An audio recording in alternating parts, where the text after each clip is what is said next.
This is my pool plan for the CDF Final Fantasy Opera Omnia global version of the game, and it covers early April 2021, which specifically is going to be the banners and events featuring the Emperor's LD and BT weapons, and where the Emperor will be Synergy. You can catch a quick overview of those events on the graphic on the left hand side of the screen. And as always, some quick disclaimers before going into my actual pool plans. First of all, it's very personalized based on my own roster, my own current level of resources, and who I really want to get. And of course, it really may not be ideal for someone else. I'm a big believer that there are actually many methods and approaches in playing this game and in completing the hardest stages. So various units can actually work out based on how you want to approach the game. And there are also, of course, many factors that should always be considered when deciding to pool, such as what your current resources in terms of gems and tickets are, who you currently have in your current roster, of course what content you need to clear, because different characters excel at different fights, and of course, last but not least, who your favorites are. I'll try to go a little bit more into the rationale behind my decision, but do of course consider your own specific needs and wants before deciding to pull on any banners. So starting off under the Emperor arc, we have the Divine Ramo event coming up really soon in global version of the game, and as always there are going to be two banner releases on this event. The first banner consists of Emperor, Selphie, and Lulu, and the second banner consists of Celeste, Yuffie, and Echo. The first banner has Emperor's LD weapon, however it's not a newly released weapon because Emperor has been featured before. However, starting from this arc, Emperor's burst weapon is new and is going to be featured on all banners on his arc as per usual. My plans here is really only focusing on the banner with Celeste, trying to score her LD weapon. I already have Emperor MLB with his LD weapon, and because his burst weapon is featured across the next few banners, I'm really not in any rush in chasing his burst weapon here. And in fact, his burst weapon is not really one of the ones that I really want to prioritize anyway. So my plan on these two banners is really just throwing tickets until I score Celeste LD. I also have Celeste at full 3-3, and overall I think Celeste is worth it.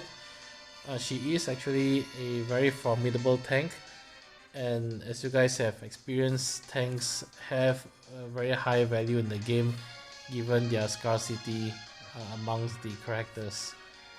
I also feel that Celeste has been underrated in the past, although she's a little bit niche.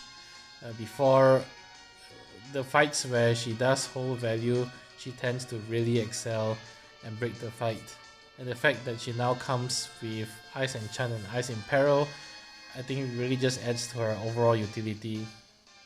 Among the banners and events under the Emperor arc, I actually feel that Celeste's LD is the biggest prize of all, but really that's just my personal opinion. So coming up next after the Divine Ramo event, we actually have a new feature in Global where they will be releasing an event with just two characters, one of which will feature a new LD weapon. So the first one that we will be getting will feature Aries' LD weapon in DFFOO global version of the game.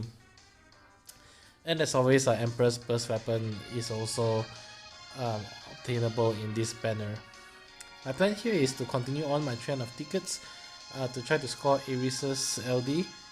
again, I also have Aries at full 3-3 with her EX, and her LD, if you check out the JP version of the game, is really loaded for Aries.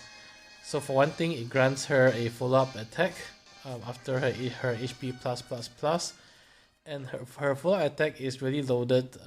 So first of all, it functions in a very similar way as XDef, so it is based off her attack stat and therefore bypasses enemies' defenses. Her LD grants her a new framed buff that itself is also quite loaded, so the buff grants her the follow-up attack, but beyond that it also decreases all enemies' defenses by a huge 60% and attack and speed by another 20%.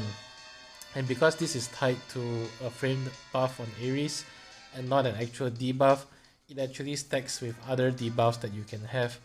And I'm really excited to see how Aries will pair up with Vincent, considering that Vincent also has very potent debuffs.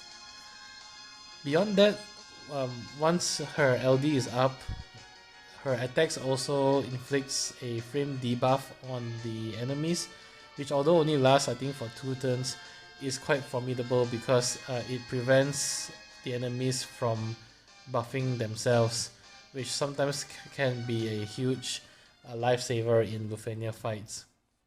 Last of all, her frame buffs also grants your party a 100% debuff evasion, which is quite nice to have because debuff evasion is still quite rare in the game at this stage. So overall, I think for me at least, Aries is a great pickup. She's a great support unit, and she's significantly more turn efficient now with her LD weapon. And if you do need more support units in your roster, I think you can hardly go wrong with Aries here. Next up after that, we have Elnach's return in his Lost Chapters. And if you look at Elnach's newly released LD weapon here, unfortunately it doesn't bring as much to his kit compared to either Celeste or Aries. Elnach is still very centered or focused on one mechanic, which is really his Terror, which is tied to his EX. And from what I can see, really all his LD does is boost up his damage levels so that it's on par with the current level of the game. So overall, I think he's a bit less exciting compared to either Celeste or Aries. Having said that, I'm always a big fan of cheese mechanics, and Elnach is the only character in the game that can inflict terror, and terror itself, even to this day, will allow you to cheese many stages.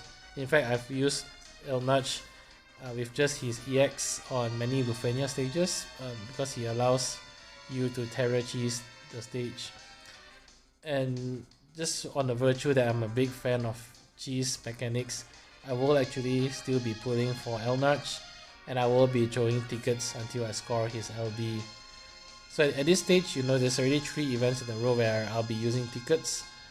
But to me, that's really okay because I've saved up quite a number of tickets. I currently have close to the 999 ticket cap, and with Divine Ramo coming up, which will give you an additional 400 tickets, I should be set at least up to this event just using tickets. The other thing about Elnach is that he is quite a complicated character. For one thing, because his whole kit revolves around the use of terror, you do want to be a bit careful in how you use his EX because his EX is the only one that inflicts terror beyond his initial use of phase shift. And so he can be very complicated to play and definitely isn't a very beginner friendly unit to use. But again, you know, having said that, if you use him correctly, and if the boss isn't immune to terror, he will shine in those stages. After that, we have a rerun of Rania. So in the JP side of the game, this was her initial debut, but for us, since we got her as a global first exclusive, the new thing coming up with this event is the release of her LD weapon, which really serves to bring her up to speed to the current content. Beyond that, I really don't think that Rania has much else to offer. I don't want to discredit her. She is a great and definitely solid DPS, but really at this stage of the game, we have quite a number of great and solid DPS, especially with the recent release of the Start Dash banner and Squall's rework, where Squall is now really right up there in terms of big DPS. And we have also other recent characters who fill the DPS role. So out of all the banners on this arc, I feel this is probably the least interesting banner, at least for me. And whether or not I pull for Arania, I think would really depend on what my resources are at this point of the game. So if I was unlucky in the prior banners and I come to this banner with less than 400 tickets, I may actually just skip Arania altogether.